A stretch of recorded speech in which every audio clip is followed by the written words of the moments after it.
శివుడు తన కన్న కొడుకునే ఎందుకు చంపాడో మీకు తెలుసా?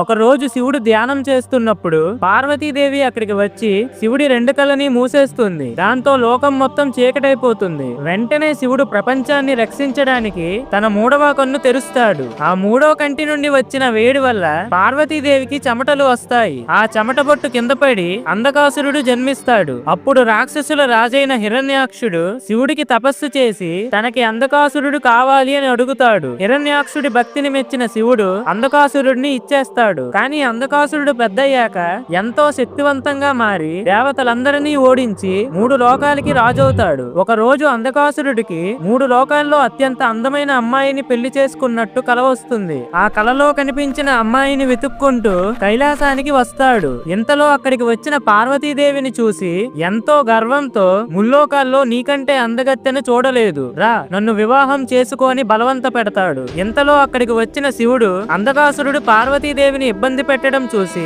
కోపంతో, ఒరే మూర్ఖుడా, పార్వతీ నీ తల్లి, నేను నీ తండ్రి, అలాంటి తల్లితో మూర్ఖపు మాటలు మాట్లాడతావా అని ఆగ్రహంతో శివుడు తన కొడుకైన అంధకాసురుడిని చంపేస్తాడు. ఫ్రెండ్స్, ఓం నమః శివాయ అని కామెంట్ చేయండి.